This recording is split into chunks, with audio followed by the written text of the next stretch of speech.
to discuss our negotiations with the teachers union.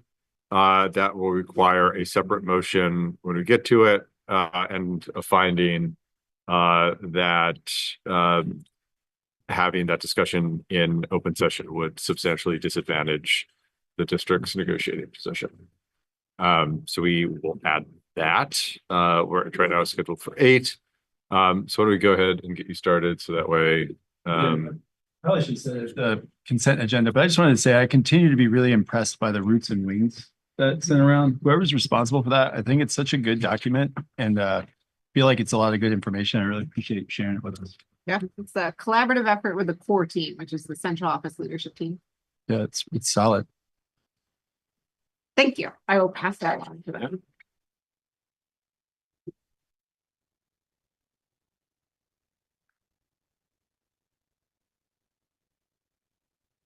Oh, sorry, that one. Okay, so here's our presentation number 2 for the FY26 budget. And we do have tax rates in here of where we are right now. We're going to state probably, I don't know, 35 times tonight that this situation is not solid in any way, shape, or form. And we are standing, Christina and I, and probably the rest of the superintendents and business managers across the state feel like we're standing on quicksand with this. So we're going to say that over and over again tonight. But we do have the presentation. You'll see there was a couple of requests from last presentation, is that the slides from our first presentation are linked at the end of this PowerPoint. So that's where our board members can find it. If you need to look back, it's on the last slide in the link. And we will also do we can do an interactive table at the end of this presentation so we can show you what we mean by the quicksand.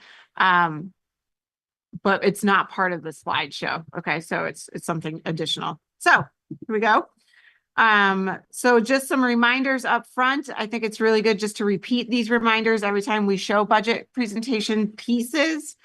And then Christina will go in with what we know now around expenses, revenue, the capital plan and fund balance and all of that kind of stuff. And in there, she's got the tax rates as well. So just a reminder to the community that our school board's focus for MRPS is the academic achievement for all students. There's safety, inclusion, and belonging for every member of our community. And there's a commitment from the school board to open communication with the community around everything, including the budget. Just a reminder of how education finance currently works in Vermont at this time, December 18th, 2024. Before the legislative session begins in a couple weeks. That Vermont's funding system is a statewide system. We say Vermont is unique all the time. This is actually one instance where we are actually very unique. There are no other state education funding systems like us in the United States. So what that means is every district and supervisory union in the state will receive the funding they ask for that's approved by the voters. So if you ask for it, and you get approved by the voters, you're going to get it. So the education fund has to raise that amount of money in order to pay for every budget in the state. So the money comes out of that one fund. This fund is primarily filled by property taxes, although there are other smaller revenue sources as well. If there's increased spending in other districts, this will influence the Montpelier-Roxbury tax bill. So we have control over our budget, absolutely, and what we choose to spend on. However, we don't have control over anybody else's budget. So the tax rates are set to raise all the money needed to cover the cost of all the approved school budgets. And eventually, all of the budgets do eventually get approved, even in Barry. There are some really good resources out there right now. We'll continue to put these on our slides because they're just good and it's so complicated. So Vermont Public has a great video explaining education finance. And then the Vermont Agency of Education contracted with another group to write as simple worded document as possible. And it took over 50 pages to do so, explaining the education fund. So that's linked in here as well. The next reminder is just our administration's recommended priorities. that we want to maintain resources for an effective MTSS model in social emotional learning and academics.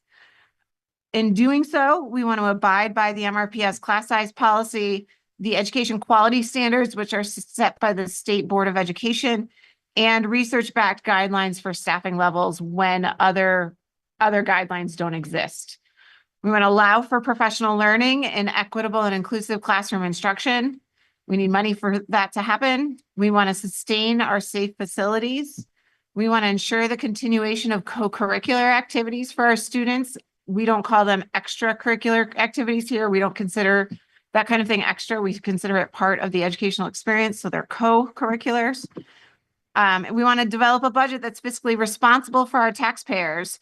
That means we may need to explore all systems for our efficiencies, and we want to ensure financial coherence across the buildings, that it makes sense in each of our buildings. And finally, we want to protect the services dedicated to our most vulnerable children and families. So oftentimes we are the last hope for those kind of services here in the school district. Oops, sorry. So our budget unknowns, and Christina, jump right in here. The tax factors. We have received two different versions thus far on our long-term weighted average daily membership. That's what LTWADM stands for.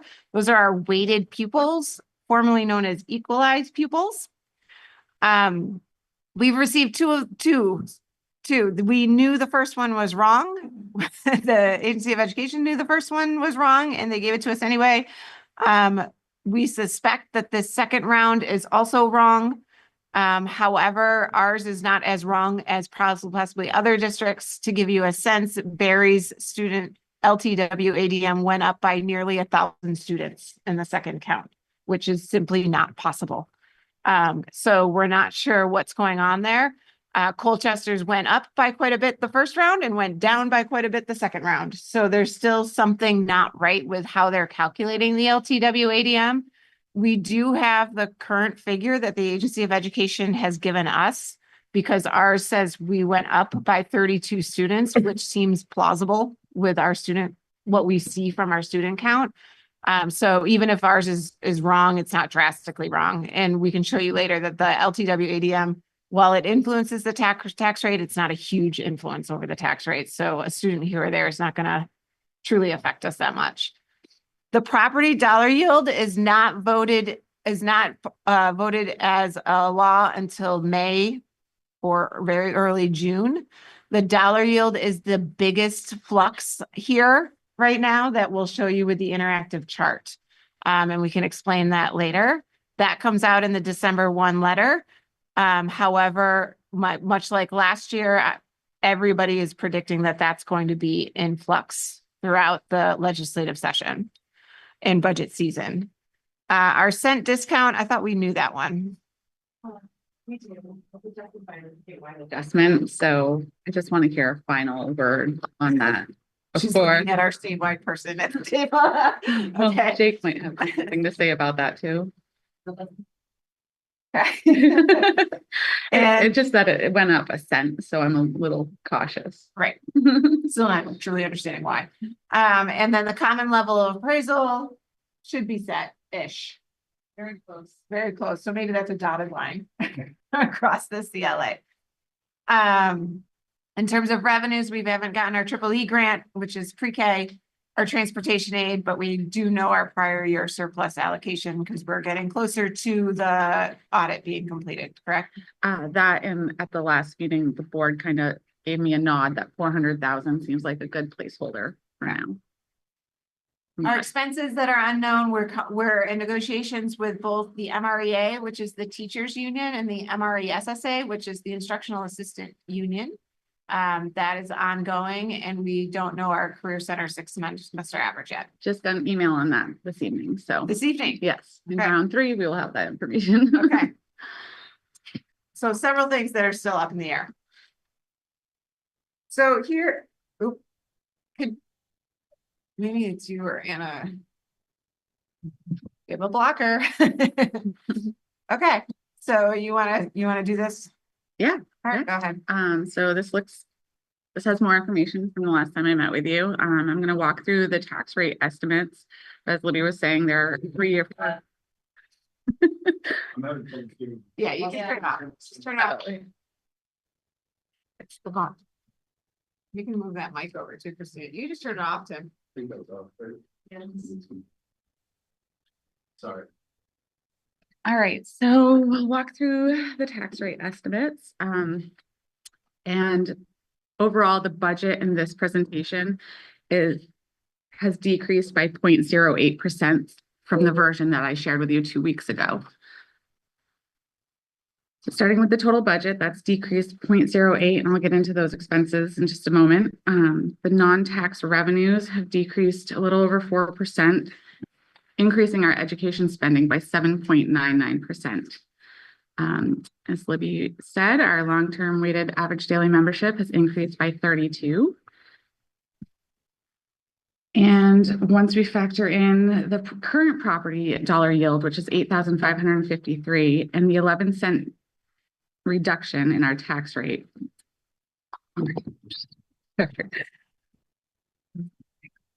So that gives Montpelier a tax rate of $1.26, which is a 1.62% decrease from this current year.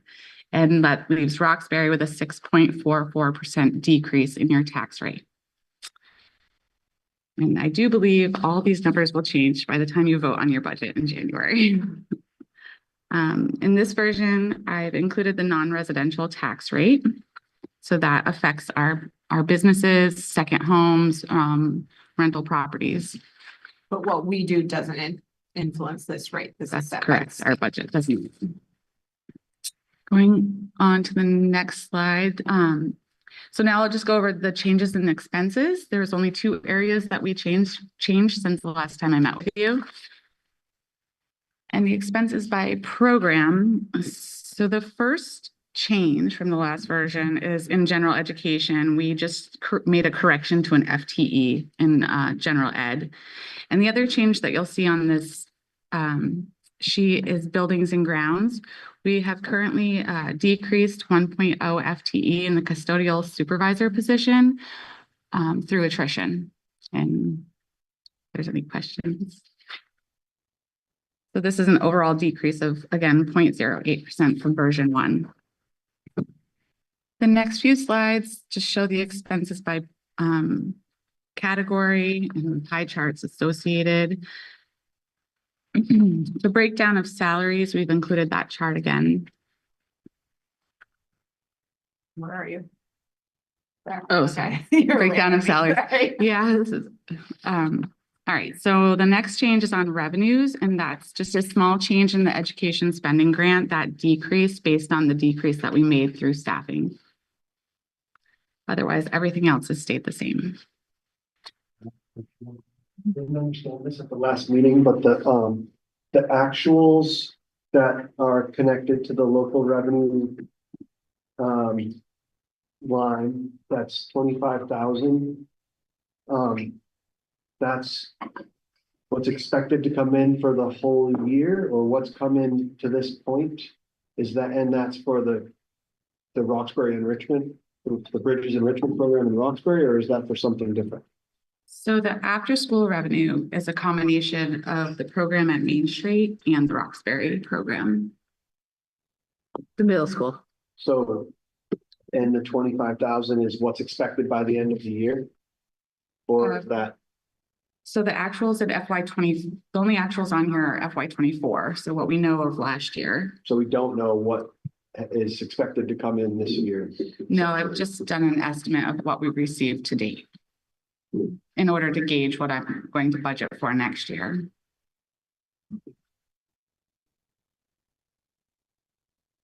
You've estimated that we're going to receive $80,000? Sorry. No, No, that's an $80,000 decrease from what we budgeted in the current year. When we budgeted last year for FY25, we anticipated a lot more revenue being generated. And what we're seeing this current year is a decrease on what we were estimating last year, not knowing how the program was going to run when we were going through the budget cycle.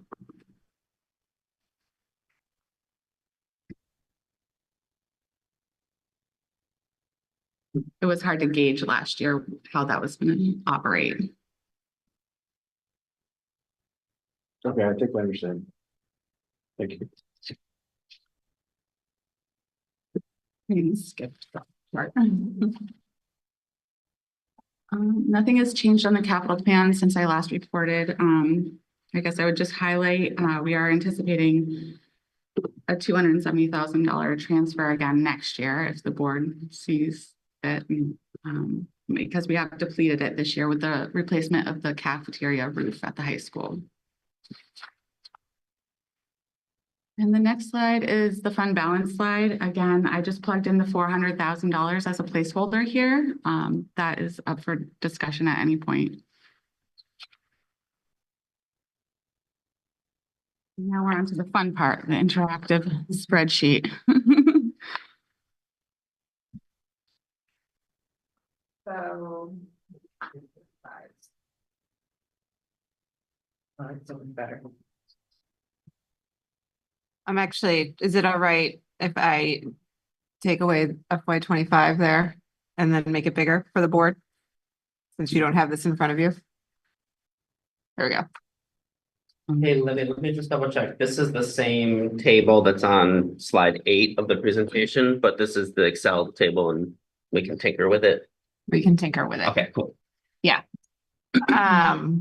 Okay, so one of the reasons why this was, I thought, a good exercise when I think Mia suggested it last board meeting was this is the exact table that you see on in the slideshow. And one of the things that superintendents and business managers around the state are worried about right now is that the dollar yield was not set using actuals, which is not set any year using actuals, quite honestly, but because of the situation that school districts found themselves in last year and the continued volatility of how education funding is happening and everything that's swirling around us again, when the tax department receives our estimates for this number right here, I don't know if you can see for the education spending percentage increase, we certainly gave them a lower number than 7.99% because we're asked at such an early stage in the game that it's just an estimate. From what I understand from other superintendents and business managers, they also gave the Agency of Education and Tax Department lower percentages there than what is actually coming through. So if the tax department uses those numbers, and Jake, jump in if I say anything wrong here. If the tax department uses those estimates to make the dollar yield, should have brought like a laser pointer here or something, which is this number right here that is tentatively set, then if we've estimated too low across the board, then they've set the dollar yield too high.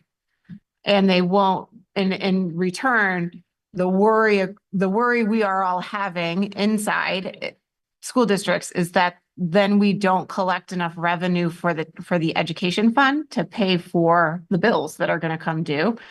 And so the tax department will have to decrease the dollar yield in order to raise more revenue through taxes. Did I say any of that wrong? I just want to stop and make sure. No, that sounds good. I mean, it's not the tax department doing this. It's like, The JFO and yeah, a collaborative effort. collaborative. I don't mean to lay blame at our colleagues at the tax department in any way, shape, or form. It's just the way our system has operated for a long time. And up until last year, it relatively worked. The dollar yield didn't change too much from my first 5 years as superintendent. And you've been a business manager for a long time. Years I only ever saw it go up or down 100, 200. Yeah. So it worked until now. And now it may not be. So if you everybody watch the tax rates down here for Montpelier and Roxbury. Do you want me to do it? You want to do it? Yeah. So if Christina takes the dollar yield and decreases it by $500, which is not out of the realm of possibility, I think. We can decrease that dollar yield by $500 automatically without the school board or the administration touching anything. We're at a near 5% increase in Montpelier. Roxbury is still looking at a decrease, but a very small one. So $500 really is in the realm of possibility, where this is why I say I feel like we're standing on quicksand right now, because we haven't done anything, right?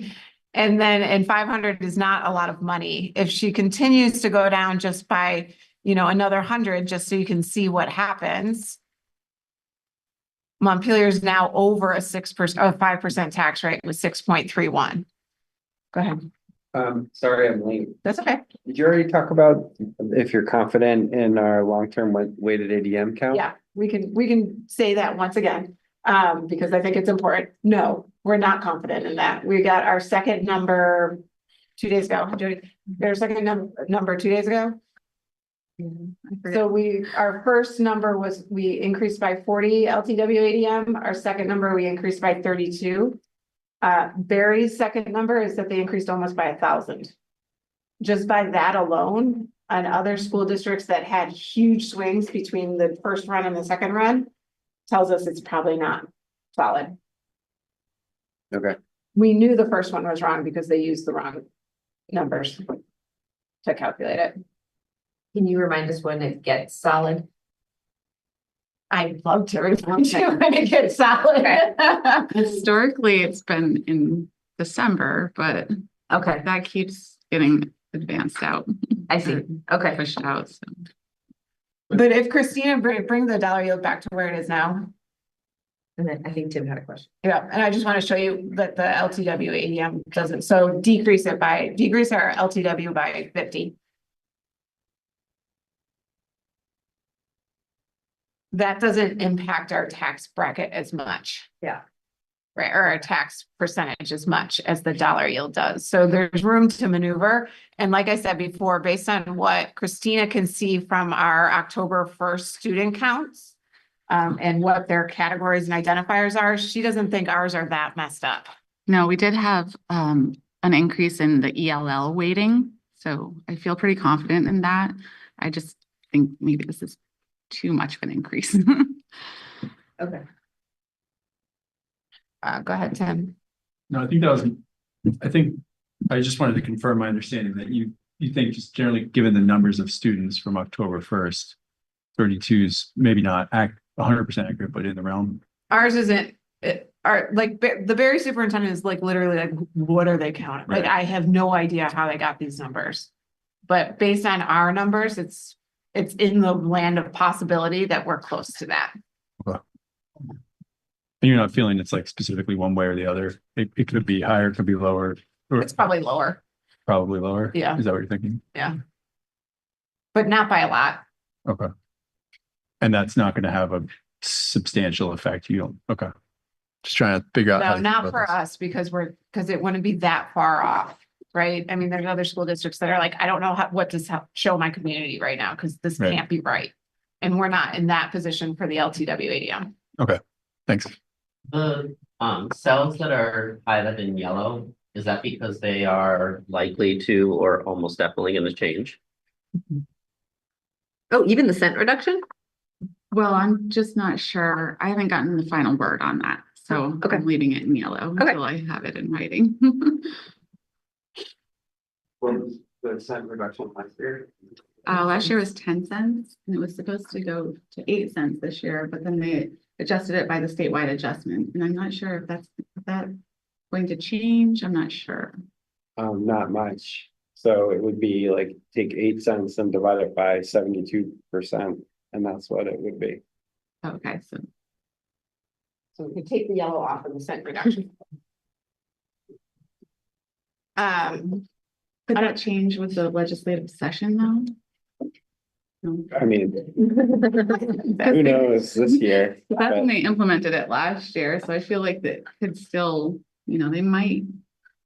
I think probably not for FY 26, possible for future years, something might get changed, but unlikely for FY 26. Thank you.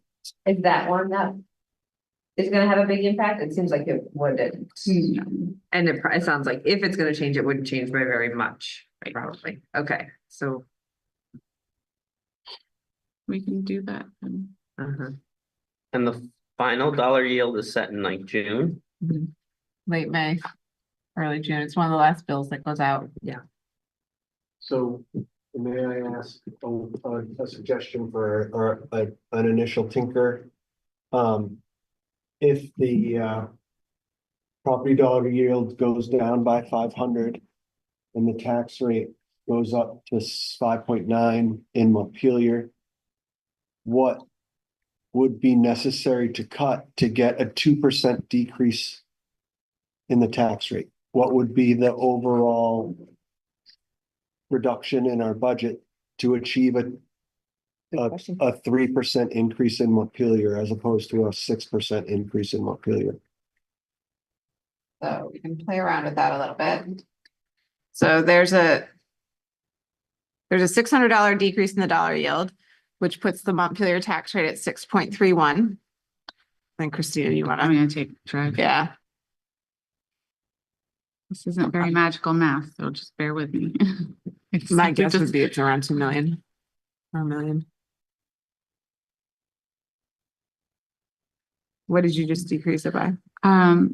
You said a 2% tax increase? Well, maybe it's to get the tax rate in Montpelier to 3%, from 6% to 3%, how much would we have to cut if the dollar yield was that number? So what you're Just as looking a at, sort of sense, just to sort of get us an idea of what kind of cuts might be in store to get to 3%. Not that I think that 6% would necessarily fail, but certainly. we would It's a wanna- great question, Brett. It's a great question. What we're trying to do right now, yeah. so I just decreased the general budget by $1 million and we decreased the yield by 600. And that gets Montpelier to a tax rate of 2.17. If we decrease by $1 million, And the yield, What raise in the yield again? $600. So that yield It's huge. is huge, yeah. And 1 million, as we learned last year, is not an easy number to get to. And what's, Yeah.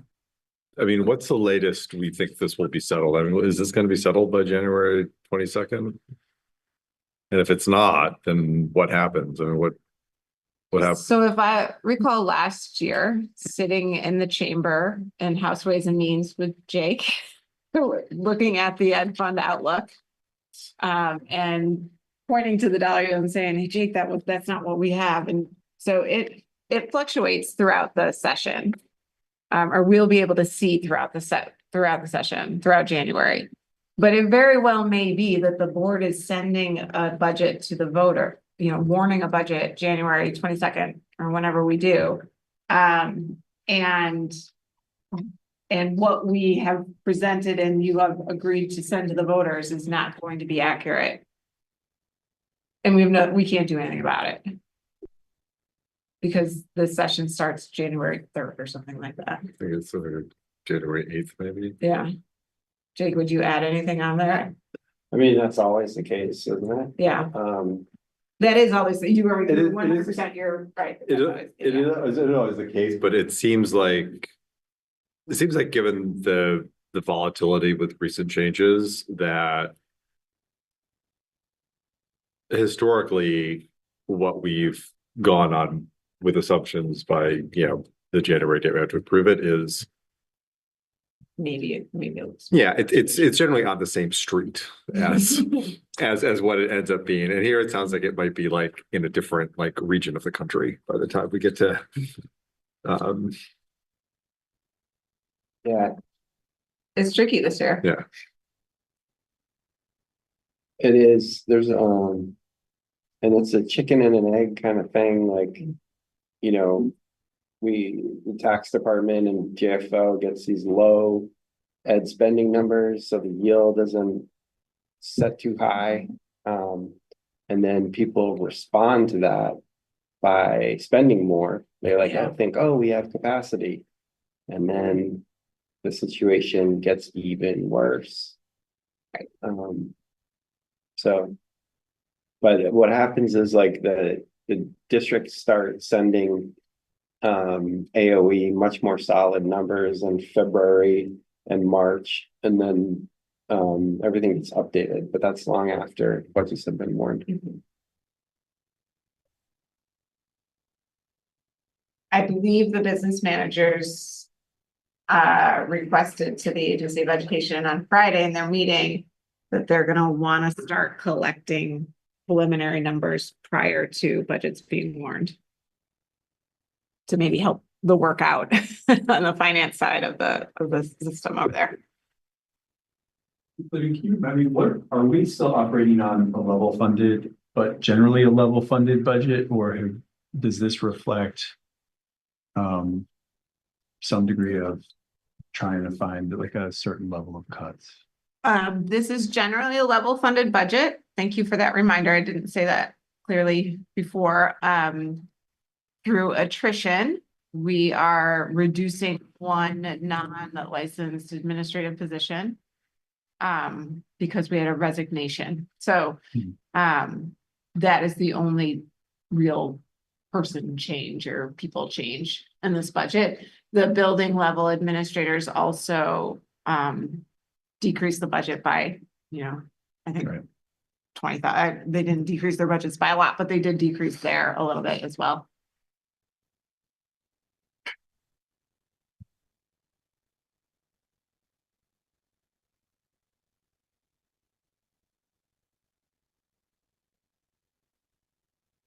Thoughts, guidance? What would the Yeah. board like to see in January?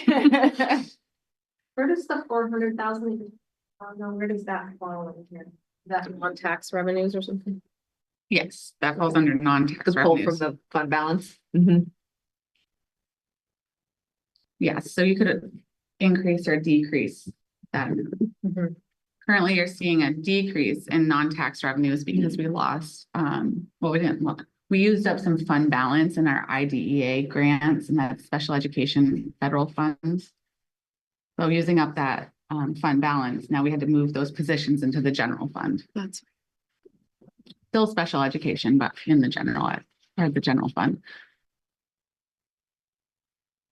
I mean, I'm impressed with what you all have done, and at this point, like, there's really nothing more until we have more information about things we have no control over. Kind of how I feel as well. Yeah. But it's worth the discussion. Yeah. I don't. So it's really hard, obviously, the challenge you guys are facing operating on quicksand, not knowing how solid any of these numbers, but let's take it at face value that it's a 1.62% decrease. I would be interested in reducing the amount of fund balance that we're putting towards the budget. It seems like it's kind of buying down the rate a little bit. And in a year where, again, operating on the assumption that all of this is correct, right? Solid. In a year where we're looking at a decrease for both towns, I would be very interested because it will just set us up for a better future if we're not pulling from the fund balance. And I don't know if this is the right time to have a capital fund conversation, but I know there are a lot of capital needs, and it seems like the capital budget in this is sort of working towards the funding level of about 270 or 300 as it's going over the next couple of years. So I'd be interested in thinking about maybe moving some of our fund balance into the capital fund and really kind of thinking about how we could maybe advance some of, like your story last spring about the windows that can't open in MSMS. I feel that, again, operating on the notion that this is all accurate, I feel that there may be an opportunity to have a couple of those conversations, and maybe they don't all need to be in the budget, but can you, what do you think about that? Do you see opportunity there? Do other board members see value in that? I totally agree. I think the fund, our use of fund balance is one thing we do have control over, and it's super flexible because, we don't even need to report our actual education spending that our tax rates are based off of the AOE until like May. So we can target some tax rate and respond to what the legislature does and use the fund balance strategically, whether it's for capital improvements or if we have to buy down tax rates, we can use it that way, but hopefully we don't. So I totally agree. And those are decisions that we make in May, right? Those are not decisions that we need to make in time for the budget to be voted on, right? Because we can change what we allocate from the fund balance. Well, the budget is one thing, and that's locked up, but the ed spending that affects tax rates is another thing. Yeah. You could, I think what I hear Tim, you saying, and correct me if I'm not accurate, is to take some or all of the fund balance contribution out of the revenue, out of the non-tax revenue, because where we stand right now Pretty nice. is a decrease in tax rates in both towns. And if we need to put some of that money back in, we certainly can't. You have January to react and do that. If we don't, then after budget season is over and we have a warned and approved budget, then the board can and should have a conversation of how to use the fund balance to bulk up that capital fund piece a little bit, because we did use it. It's basically depleted at the moment, if I'm hearing you right. Yeah. What did you just do, Christina? Oh. You were reducing non-tax revenues, right? Yeah. Oh, you changed it back. 400,000, just to see what, so if you decreased the non-tax revenues, the 400,000 from your fund balance, then it'd be a decrease in Montpelier by 0.08. And in Roxbury, a decrease of 4.96. So that would be not pulling anything from the fund balance. But if you left that number the same, the non-tax revenues, and you increased capital plan to 670,000, the same thing would happen, right? We're just putting the 400,000 in a different place. Yes. Okay. Yeah. But that wouldn't be, you wouldn't want to lock yourself into that decision now. No, I understand. Yeah. And we were trying to see if we needed to warn the capital fund contribution separately. Do you have an answer on that yet? I don't yet. I'll get back to you. Okay. Next meeting. The reason I'm asking is if we wanted to do something after landing the budget, but we already told the voters we were gonna put 270 into the capital plan. I don't know if we can say, oh, no, just kidding, it's 350 now, or maybe we can. I don't know. You can talk about how to use your fund balance and Got it. you can hold it as part of the capital plan. Yeah, you Right. could make that decision at any point. If you want to move Okay, part yeah, of your okay. funds. For certain projects, like you allocate money for the track and the net zero, you can allocate for other projects. It would be the same thing as that. Just Yes. got it. Okay. Mm-hmm. And to the extent it would be useful to volunteer Jake and Scott. I think in the finance committee, we'd be happy to look at, things, those types of questions. And, if folks had specific questions, we could kind of study a little bit more too and come back with ideas or thoughts for how we do it. It just seems like there may be an opportunity here. Again, assuming all things. Yeah. You're starting to sound like us too. Soon. Yeah. I guess I have a question. I'm right, you said this already, which is, let's say the dollar yield goes down $600, which sends taxes in Montpelier up by 6% and Roxbury basically even. That might be something that a budget that would still pass, but if not, and if we felt like we needed to, I am curious to know whether or not, I don't know what slide this is on anymore, but the priorities that we're following in order to set this budget, whether or not $1 million cuts, actually, we can still meet those priorities, like our systems and our co-curriculars and that. Yes, we can.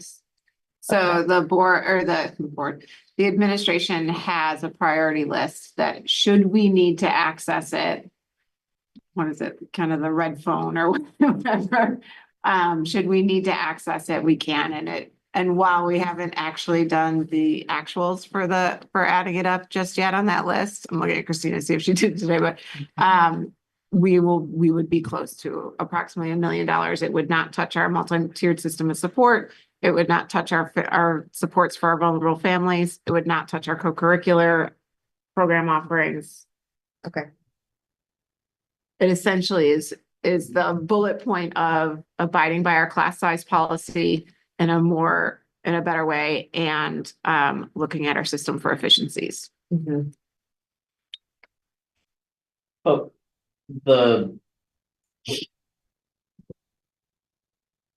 the dollar yield, we won't find that out until long after we've already voted on a budget.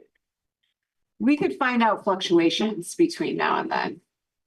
Right, we might get updates, we just won't get a final. So when do we have to warn our budget, Jen? January 22nd. And so It's like in a if month. if you had to guess, how many updates in the dollar yield are we gonna get between now and when we vote on our budget? So Right as well. We'll get one. we got one. For there's gonna be a new consensus, forecast for all the non-property tax revenues that the state receives, and like a lot of those go to the ed fund.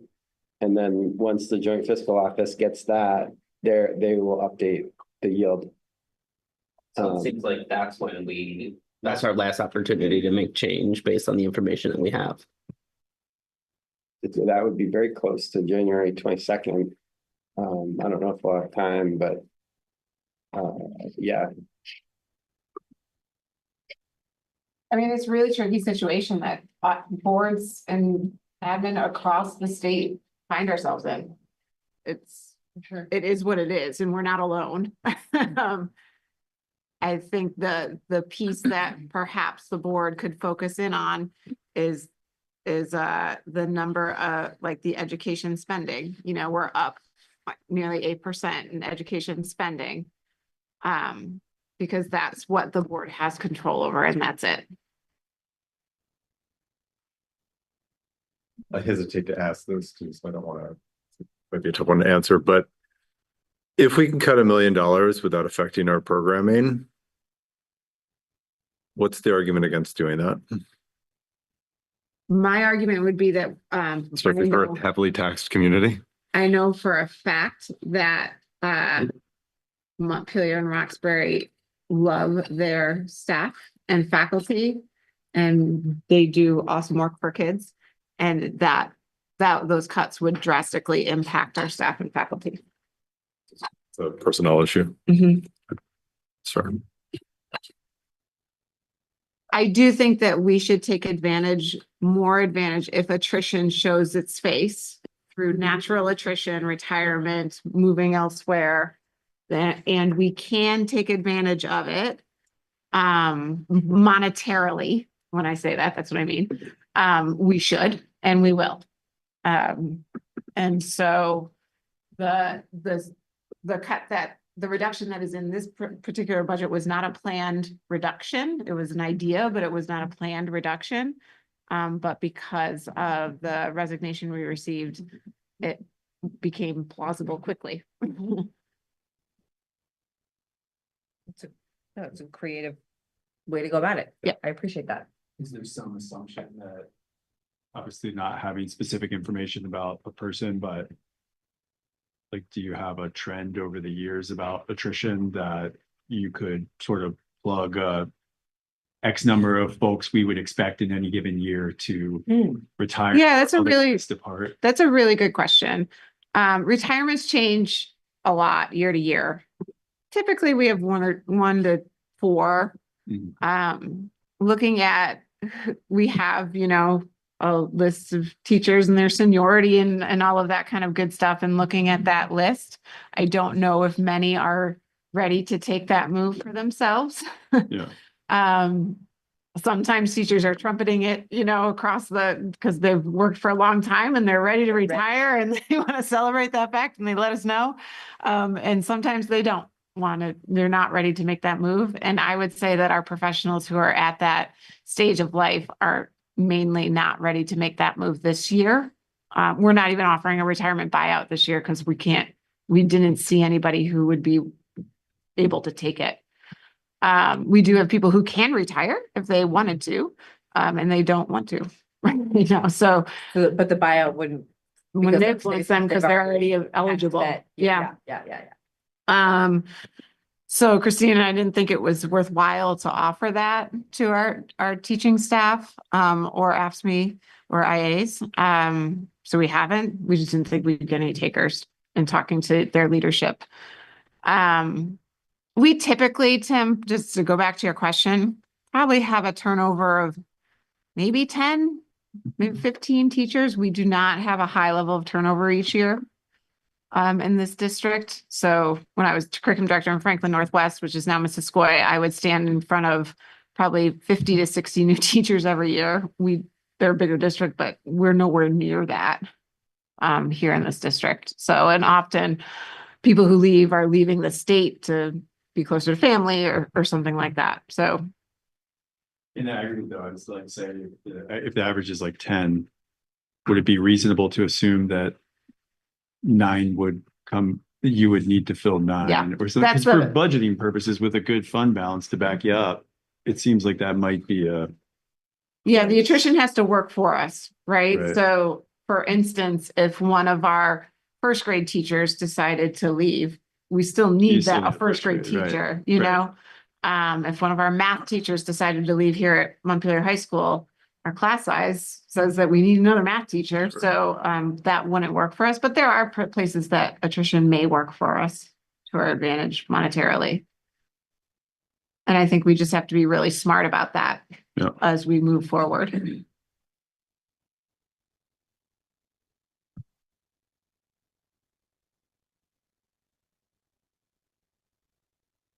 We had also said we would open up a second public comment. Obviously, there's nobody in the room from the public, but I just wanted to check and see if there's anybody online who Yep. had questions as we've been going through this, or maybe something. Yeah, are we ready to do that? I just appreciate your question, and I think that makes a lot of sense. I'm glad that you raised that, because that's about the $400,000, just like, that's a really good piece of information. I agree that like if things, you know, stay stable, then that would be a smart move to do something. Yeah, no, I agree as well. 100,000 is like 40 windows. Were they 10? Is it like 40 or like 4? Have you seen the size of our windows? I think it's only 10,000, but they don't know. No, I think it's a little more than that. Yeah. I think it might be closer to 4 than 40. Windows. Do you have anyone online who?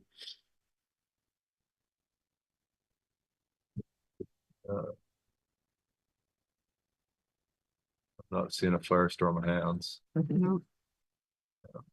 Starting the wave. Well, we can move on if we don't.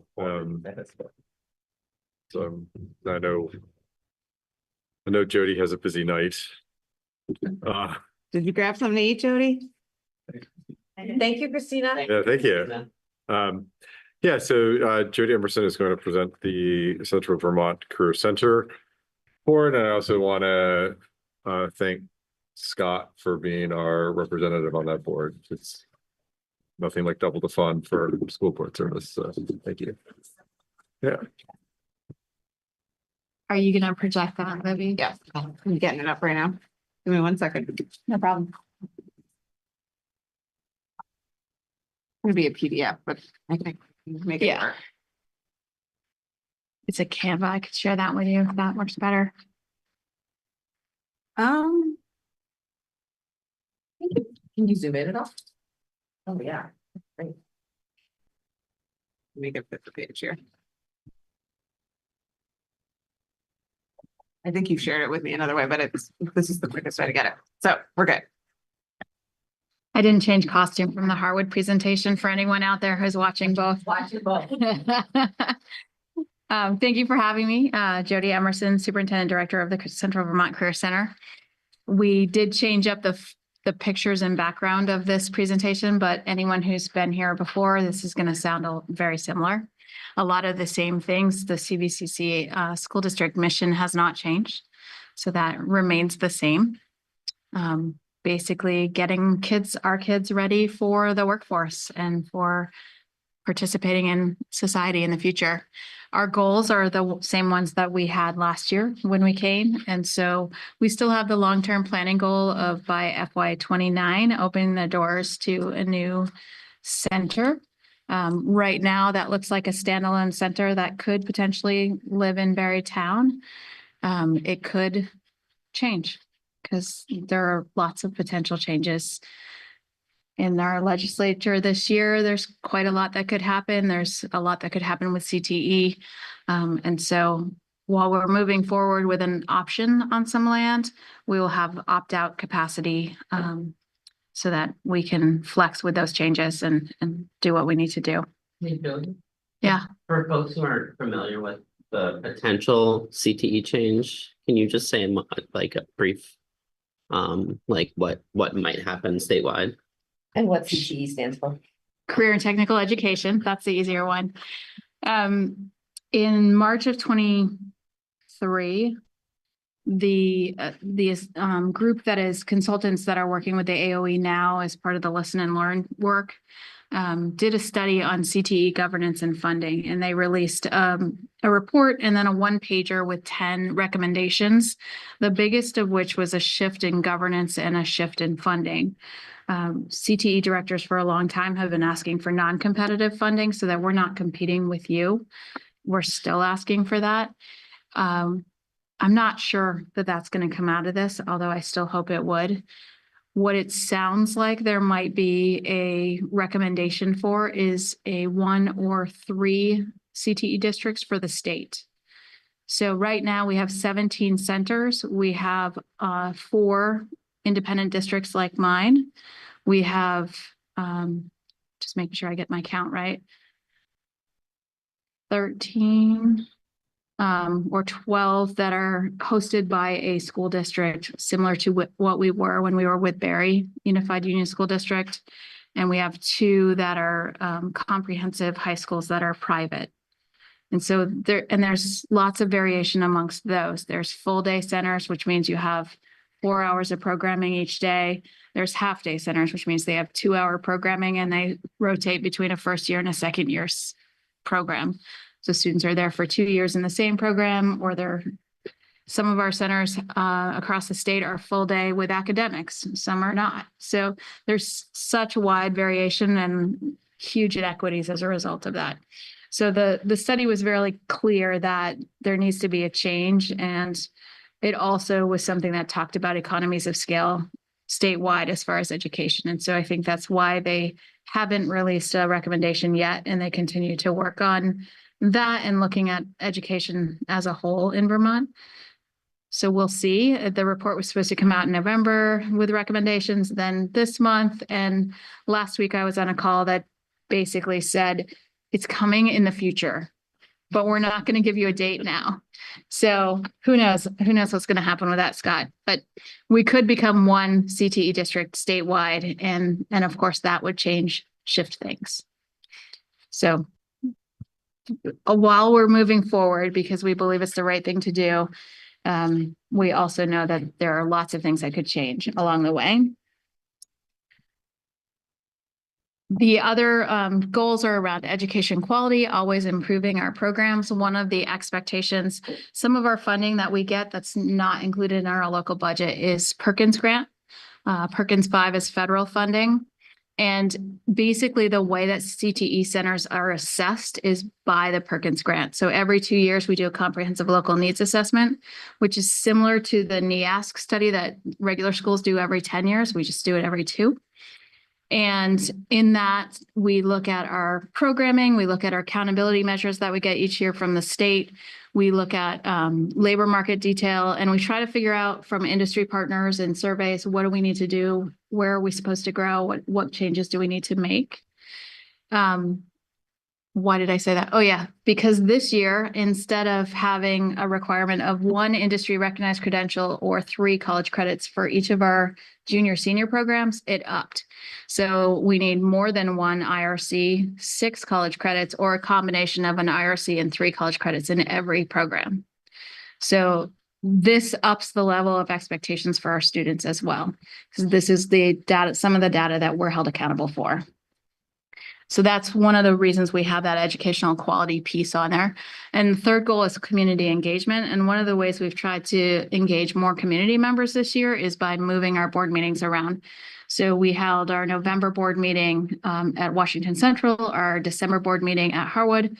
Next month, we get to host it here and see if we get more people. So maybe if you have I don't think you, nope.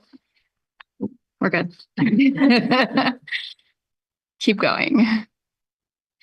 So the charge has been and continues to be that I work to develop and implement a full day education program that integrates the academics and courseworks into the programming that we have and into the interests of our students. So if we're looking at math, science, literacy, history, it needs to be related and authentic to what they're interested in, what they're studying with us, and ways for them to build upon their understanding. Also, to increase access, today we closed our first round admissions at 3:00 today, and we had a total of 334 applicants in first round.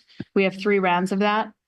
Last year, we had a total of 299 in first round, the year before 269 in first round, the year before 248 in first round, the year before that was 222 in first round. So continuously increasing. It's really exciting to see those numbers, and it's really scary. Because I know right now, sitting here in front of you, that 60 of those students are going to get in.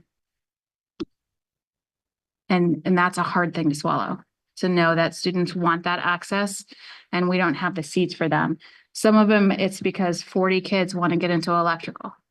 We can take 16. That's really good. It is really good. It's an area where we should duplicate. We should have another program so that we can get more students up and running for that. Other programs have lesser amounts. So it's a matter of trying to find the fit, and looking at planning ahead to what do we build up to get to that new building. If we were to get that in FY29, we were going to increase programming every year. And next year was going to be human services, bringing back childcare because there's a need for that. And also a 9th grade foundations program to start building skills so that students have better access and success in our programming moving forward. And we're just not doing that this year, which it's counterintuitive in a way to know that we keep increasing the number of students that are interested in coming and we're not opening up more spots next year. But this fiscal year doesn't seem like that's a good idea for us to do, knowing it also impacts all of you, our sending schools. So I've already kind of talked about the why, that we're looking to address the capacity issues. We want to improve the access of our students. We've heard over and over, and I still need to find this data and get a better grip on it, that there are a lot of our students that are not going back to their sending school and accessing their programming there. I think there's less this year. We don't have a parking lot for our students, so they have to use the buses provided by sending schools. So that sort of forces them at least back on campus. So that may be helping. So I'd be curious to see what that data says. But we did lose our student parking this year, which has been difficult for some students to appreciate. And we, again, continue to work harder to make sure that our students are ready for the workforce when they go out. Our mission statement for the center is very much similar to that of the district. It's just by sharing that here, I get another opportunity to share another picture of our students. So this is our EMS 1 program in there. Much like Libby and her counterparts do, we're looking at our budget all year round. We're thinking about different pieces. When my teachers come in August, we meet in September, we have goal setting and budget discussions right then. What are the equipment pieces that they're going to need? For instance, automotive needs a brake lathe for next year. It's a couple years past when we should have replaced it, but it was okay before. Next year, it's not going to make it another year. So that's a $20,000 piece of equipment. So a little bit different supplies for our programs than what's in your classrooms. But those are the sort of things we talk to our teachers about. What are the things you absolutely need? Where are they on that supply list? Because we look at the depreciating value and when is it supposed to be replaced? And then what other things are you hoping to get, kind of the wish list? And often that's how we set up the director's budget. We take every single wish list item and put it on there. That would have been a 25% increase. We never bring that one forward to the boards with the expectation that we're going to go forward with that one. But then we start really looking at the data as it comes in, and ours is different. We don't have the long-term weighted You got it. thing that you have. Instead, we have a base education rate. And you can probably move forward. Oh, so when we presented first to the board a level services, which was a 9% increase with no change in the base education rate. So we just presumed it was the same as this year.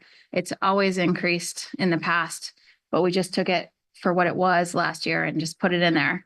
And it would have been a 9% increase with the healthcare increases, knowing that we're in a negotiations year that's sort of unpredictable, and looking at our liability insurances as well. Then we got the base education rate, which decreased this year. First time ever that we're aware of. It went down 3%. What that impacts is the on behalf payment directly from the ed fund to the CTE center. So that is decreased. It also decreases the state tuition reduction for CTE centers, which means it increases the direct billed CTE invoice to you all for your tuition students, because the portion that doesn't come from the on behalf payment, we bill directly to our sending schools. So it ended up being an 11% increase as a result of that, with a 9% increase in tuition and a 28% increase in what's billed to you. Last year, your tuition was $7,536 for this current fiscal year. Next year, it's projected at $9,717. Our increases are a little like not the same as yours because our budget is 4.6 million this year. It's like a 5.1 next year. So it's, when we're saying these increases, percent increases, it's not as huge as a $30 million budget or $50 million budget that some of our sending schools have, but it still matters that we talk about that so you understand where that's coming from. So when we initially had given that 9%, the board said you can go up to 15%. Tell us what that would look like. When we got that change in the base education rate, we didn't do that. We brought the 10.8%, which was the level services, the 12 and 13.3 increases to the board. That was last week. And the board unanimously said, let's stick with the level services and see what happens. What I can say is now that we have our first round information in our application data, next month, the board may make some programming decisions. There's two programs that have been under enrolled. One of them is paused this year, and we may choose not to open that program. And so that could also decrease the amount of our budget. So it's at the highest it could be, pending no other changes. For right now, it could go down. It won't go up, at least not because we've done something to make it go up. I think you all understand that based on the conversation I heard here. So this is just a repeat kind of the things that are happening. We have very specific class size expectations. So our programs, most of them have a cap of 16 students per one instructor. If we add students, we need either a lab assistant or an additional instructor. So there will be a slide that comes up that has counts on it, and I'll explain where those extra numbers are coming in. The base education rate went down for us, a 3.1% increase, which impacted everything that I've already shared. Health insurance, has gone up 11.9. Our liability insurances are projected to go up somewhere between 4 and 7%, and we're in a negotiations year.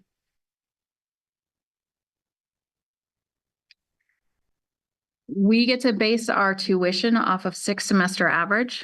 So it's not the actual students we have, just like yours isn't the actual students you have. It's just a different variation of that. The reason that they've had the 6-semester average set is so that there's not wild swings in the amount of tuition that's charged to you or the number of students you have. Kind of tries to level that out. As you can see, based on the applications we have and the number of students we've been able to accept, we have a continuing climb. Right now, I have 217 students enrolled, and we're billing at 184 this year because that is what our 6-semester average is. We projected the 6-semester average to be 194 for next year. We got the number today. It's 193.18, so pretty close. One other thing that I didn't say when I was talking about that tuition increase, we did at the end of every year, they do an audit of tuition, and we're told what our allowable tuition is. And so if we overcharge, then we have to send money back. And if we undercharge, we can bill for more. So we overcharged by about $500 per FTE last year. And so we'll credit that onto the amount. So that will bring down that piece a little bit going into next year. I think my business manager emailed everyone this week about that. So this one talks about how many students are in program and then capacity.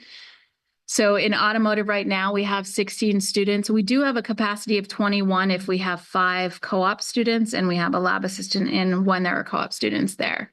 So you can see that building trades has 20. That means we have the 16 in the program plus 4 co-op. And that's true also for electrical. We have the 16 plus 5 co-op. Exploratory, we have 2 teachers for that program. That's our 9th and 10th grade program. And so they split the kids during the day. So they have 24. Our digital media arts graphic design class is basically decided by the capacity of the classroom space and the number of setups we have of computers. So some pretty high-end Macs in there. So we have 20. So classes sizes are set by different pieces. Our medical professions program is going to be able to expand next year because they're letting go of the phlebotomy, and not having to do 30 live draws for each student means that there's less of that to supervise for the instructor. So she's going to expand and do an anatomy and physiology. So they're going to get 8 credits over the 6, and they're going to drop the CPT, but they're going to continue with the certified medical assistant criteria. So they'll have an IRC plus 8 credits next year instead of 2 IRCs and 6 credits. So we did that shift. We can get 2 more students into the program. So those are some of the things that we're thinking about as we build our budget and look at programming. So that's our anticipated tuition. We will set that for sure on January 15th, and we'll send out to every district what that will be based on what our board decides on January 13th when they're here meeting next month. We put these in just to show you kind of the 70% of our budget is in salary and benefits. And so that's pretty traditional, 70 to 85% of your budgets go into that. And then the next one talks about just the other pieces of the budget. So salaries, benefits, but the contracted services, we pay a facilities use fee to the Barry district. We have supplies, obviously. So those are the sort of things that are going into our budget, in case you're wondering what areas are.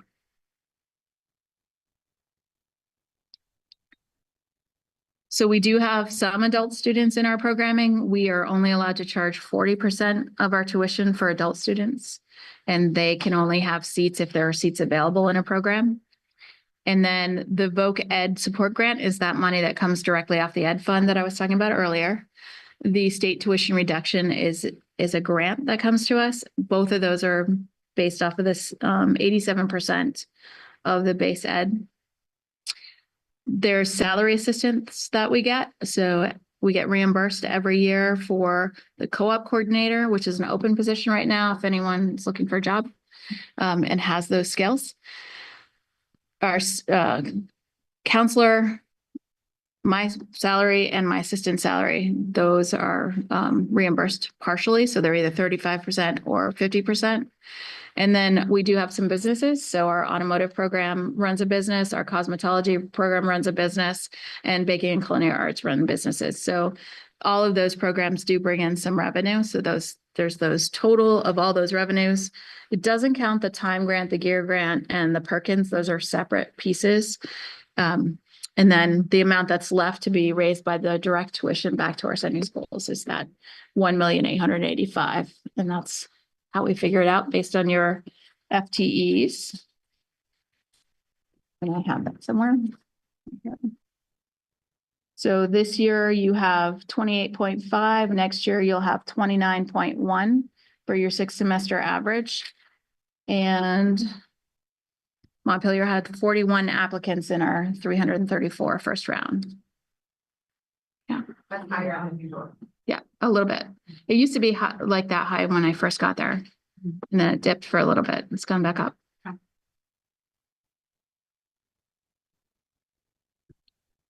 Questions? Thank you for the presentation. It's really, really excellent. Do we know why? I think you said the two state sources are tied to a base amount. And if the state sources are going down, does that mean this base amount went down, or can you? The explain a base little bit? education rate went down. It went down 3.1% from last year. Do you know anything about that number, what it is or where it comes from? I can try to explain Brad James's email to us. More Brad James emails. Yeah, it's, what I do know is it's based off of I think it was 2002, and this is memory, so I'm looking at it right it now. might not be accurate. There was the set amount of 6,000 something, and then there was from there, the amount of like inflation. It's some sort of calculation related to that. But let me see if I can find it. Yeah, Libby, you could, if it's allowed, you could forward it to me. Yeah. I'm curious about it. Yeah, did I share it with you? Libby? Yeah. Okay. Perfect. Cause I mean, imagine like, that with inflation, those kinds of numbers would just keep growing and wouldn't go down in some year unless there's a policy change, but. Right. I just sent him the email. Okay. It's probably easier just for them to read. Yeah, because sometimes when I talk to Brad, I can understand and like ask the questions that help me to be able to explain it to someone else. I haven't had that ability yet. My understanding is he may be coming to the CT directors meeting tomorrow. We meet once a month as a set of directors across the state, and he may be trying to explain it to us there. We prepared a letter to say this is not helping us. If you're supporting CTE, this doesn't support CTE, but we haven't quite figured out what the ask is that won't have further negative. It feels like this has negative impacts on you all too, but we want to make sure whatever we're asking doesn't also add to that. So we're kind of on a holding pattern. So hopefully tomorrow when we meet, we can figure out what it is and move that forward. It says the NEEP CPI has been re-indexed and NEEP CPI. Yeah, could you send that to me? I sent it to you, but that's what he reading through it. That's the brief, the brevity. I don't know what the NEEP CPI is. New England Economic Progress Council. I knew you would. Yeah, it comes up in a few places in ed finance, Okay. but I didn't know it got re-indexed. That would make it go down. If I learn more and can share, I will. Thanks. Yeah.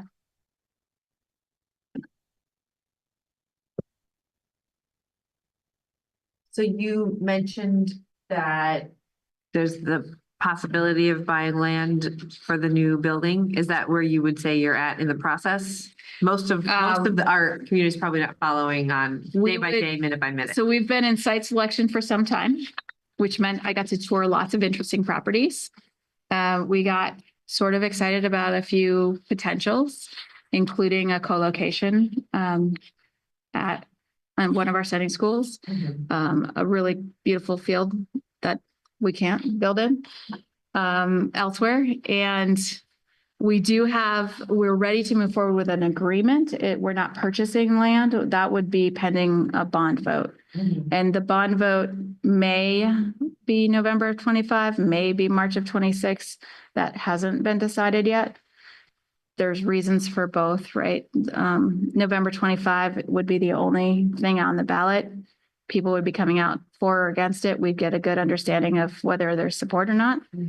But March 26th would allow us to get through this first year of this legislative session and try to see where things are going and what other complex things might happen. So it's simply an agreement with the landowner to hold the land pending that bond vote whenever it happens. So is there any money in the FY 26 budget for anything having to do with? I think we level serviced it for the work that we're doing with our architects. So they would, with that agreement in place, would start to design the building more fully so that they could, when we go to bond vote, we would have an actual closer to real cost. Because right now they're just estimated based on this much square foot at this price is what it would cost, but they would actually go into, okay, we're designing it. We're looking at what the actual square footage would be on this specific site. And they would have those prices for when we go to bond vote so that we would have that. So this budget for FY 26 has no more money in it for. It the doesn't have project. any more money in it Than for it did. architectural than it did for this Than it current did for this year. fiscal year. Yeah. And you said that was in Berrytown? Yes. Which it's interesting because we had site selection criteria that included it must be 25 acres minimum, 3-phase power, paved roads, like sewer and water, and centrally located. And I think the central location feels off. Yeah. It's the hardest part. Members of my board that have been there say, you know what, it actually takes the same amount of time because you don't have to go through Berry City to get to it. So it's not any farther. It's just not any closer to some of those further towns. I'd say it's further if you're looking at mileage for some, Yeah. but time-wise, it won't be. Thanks. By the way, I'm in charge now. Jim had to go. So, any other questions for Jody? We like a motion or what do we do? No, we just get to listen. Informative. Yeah, the 18 towns that we have, some of them yours, will vote on our budget. And so that if they approve it, then you must pay it. Yeah. And if they don't, then we have to go through a similar process of re-voting and going through. Well, it's a great program. I hope we do. Yeah. So he's off to Washington Central now, Yes. so Third one. drive safe. 3 in 1 night. That's pretty nice. Yeah. Get it out of the way. Yeah. Drive safe, Jody. Thank you. It's gonna start getting icy out there. Well, I think they're actually online only. So Uh, can I use that room? We're gonna go into executive session, Okay, but I then can no. meet you in a classroom or you can go use my office. That'd be great. Thank you. I think that is next, right? Yeah. Okay. And I forwarded the board, I'm gonna go get Jody into my office. I forwarded the board the 2 motions that need to be made from Anna. So Right. somebody has their computer open. And so I think we have one that would have regular attendance and one that would not. Of the executive sessions, am I wrong? Oh, no, she's in, I don't know where you're. No,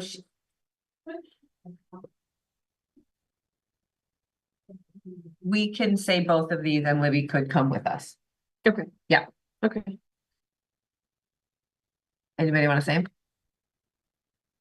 First, I just got kicked out.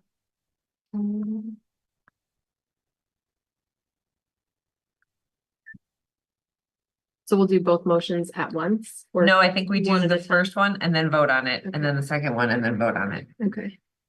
I move to find that premature general public knowledge regarding the board's labor relations agreements with employees would clearly place the board at a substantial disadvantage because the board risks disclosing its negotiation strategy if it discusses the proposed contract terms in public. Thank you, Jill. Is there a second? I second that. Okay, any discussion about that motion? All those in favor? Aye. Aye.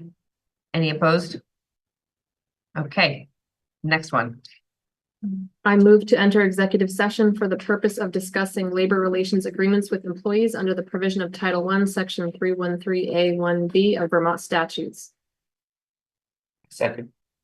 Any discussion? All those in favor? Aye. Any opposed? Okay, So moved. We will be done for the evening when we're done with this, so you are free to go. Amazing. Yeah, thank you very much. Yeah, thank you.